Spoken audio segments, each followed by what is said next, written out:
Superman and Lois, Season 3, Episode 3. Weird stuff, man. A weirdly good show. This season has been interesting. It has went in a lot of directions I don't think any fans were expecting. This whole Lois cancer arc is a very interesting choice. I still don't understand why you would do that. Is it because we wanted to humanize a Superman story in a different way where it's like this is a battle he can't win? Maybe, but I still don't know if it's going to end up pulling through and doing the right thing. They do focus on it a lot this episode, and I do like it. I think this is a very strong episode, and it delves into a lot of things I like.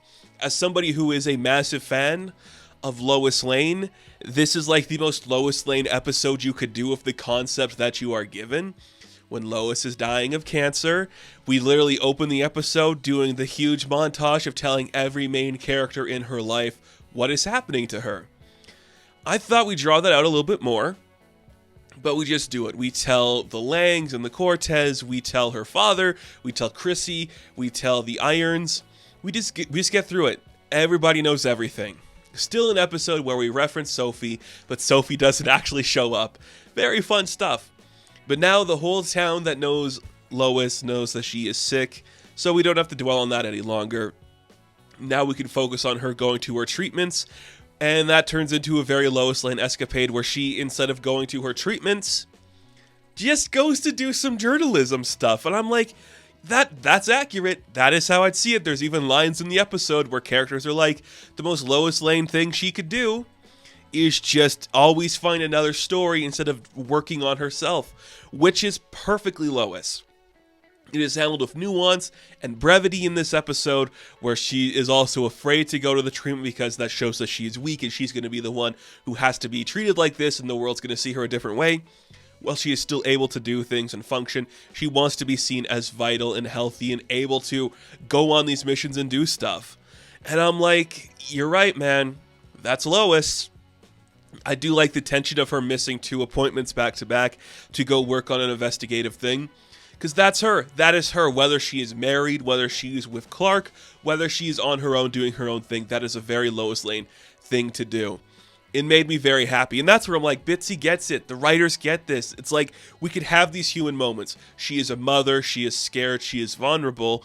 But we can also have her just like, Bruno Mannheim's my white whale. I'm going to take him down even if I'm going to die doing it. And I'm like, that is a very accurate depiction of what a Lois Lane would do. It made me so happy to see that. And the investigative stuff takes her and Chrissy, because she sucks Chrissy into this too, some old abandoned hospitals, which, again, where did we get all this budget from suddenly? Like the way that the camera is moving too, like we're actually zooming back to see like these big labs we're in.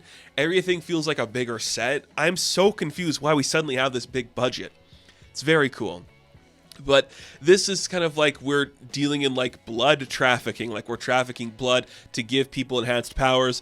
I'm just going to bury the lead. The blood comes from Superman, which does lead me to think we're gonna be doing some Cadmus adjacent stuff, you know? Lex is coming this season, we have Superman's blood, and we did Bizarro already.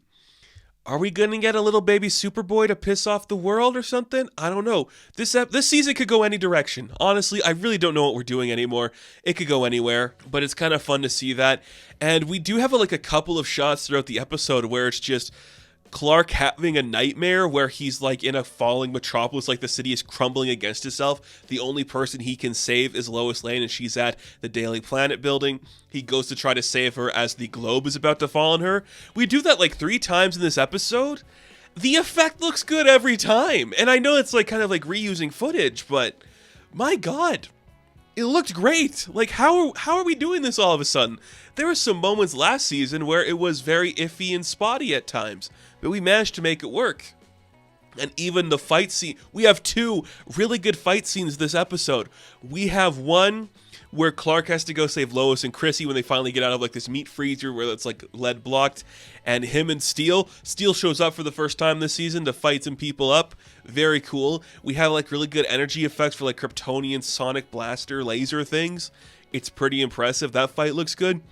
We have a tracking shot of John, Jordan, and Nat breaking into like a biker garage, stealing John's truck back, which I'm like, whoa, okay. That is a really, like, I know there was like some cuts between here and there to like kind of like hide it in the fog, but it looked great. It looked better than it had any right to do. We're following from John's perspective as he's like running through everything. Jordan and Nat sweep in and do some stuff, but he gets the last punch in on the guy that took his truck. I like that. Weird stuff with John this episode. I just actually learned that like the actor that's playing John this season has dealt with his mother dealing with cancer in real life. So that's like, okay, something he brings to the character, which he can play with and understand. I believe she is all right now, or is like in the, next step of getting past that. So that's really cool and very good for her.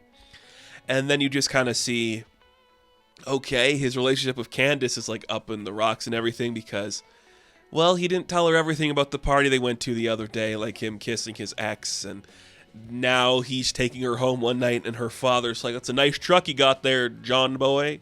What the hell is that? Why is the dad like this weird hick? The rest of Smallville seems very progressive. Why is the dad acting like a weirdo? That's kind of weird. I don't really get that, but okay. Crazy. Oh, man. Strange that's going on. The dad takes his truck, wants to sell it for parts. And that kind of leads to another like small story of like Natalie wanting to give Lois the watch she gave her birth mother on her world as like a sign of like, we love you and stuff. And that leads to some interesting conflict with her and her father, and it's those small details that make this like a big science fiction thing, which I really like, where it's like, I know you're not my mom, but you're still my friend and you're still family, and I do want to take care of you and show you that I care. And we left the watch in the truck, so now we have to go deal with that and get it back.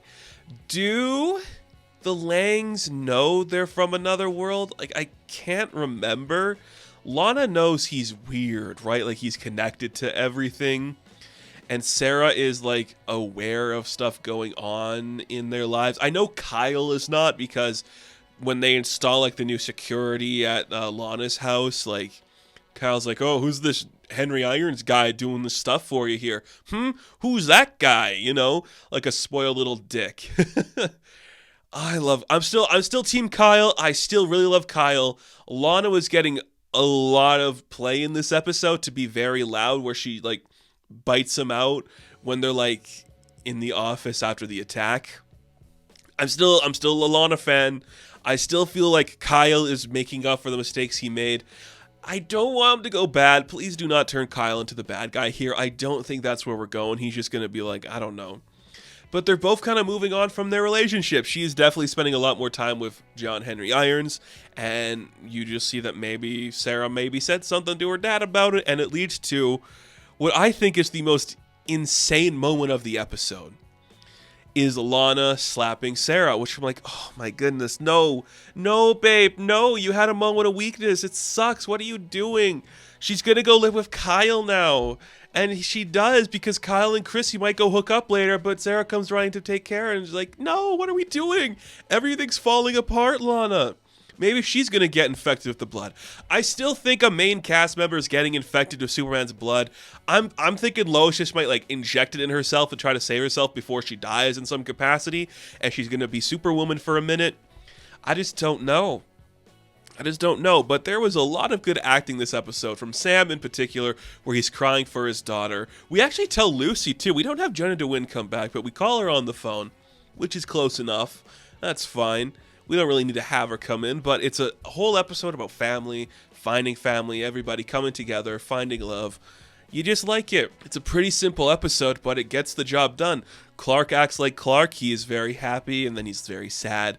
And he's just in dad mode half the time, but this is just a Lois Lane episode, and that's what I love. When you're calling the show Superman and Lois, I know the majority of the audience is here to see what is Superman going to do in this fight, and maybe more people want to see a Superman side of things, but I'm here for the Lois Lane of it all. I've always been a Lois Lane loyalist.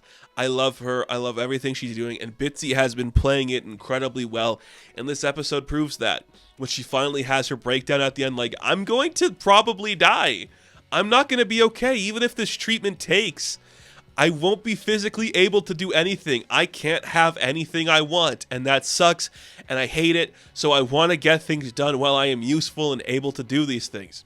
Putting the story above her own health, which is Lois Lane to a T. I dig it. Strong episode. We continue to see where the VFX are going. The budget is bigger. The action's better. People look hotter. Literally everything just looks better, and the acting's a little bit improved. I wonder why. Interesting. It's working well. The kids have real problems, and I don't hate the problems all that much. So I'm surprised this show is doing so well to convey these emotions. I didn't think it would always stick the landing on that, but hey, it's been doing pretty good on that part, and I'm very curious to see where we're going to go. I'm calling some main cast member putting Superman's blood in them. I'm going to say it's Lois, it's Lana, or it's going to be Sarah. Maybe either or, who knows? But that's going to do it for this episode of Superman and Lois. Now, thank you all for watching this review. Be sure to like and subscribe to the channel. As always, you can check me out on Instagram, TikTok, and Twitter, and I will catch you in the next one. Have fun. Stay safe. Good luck.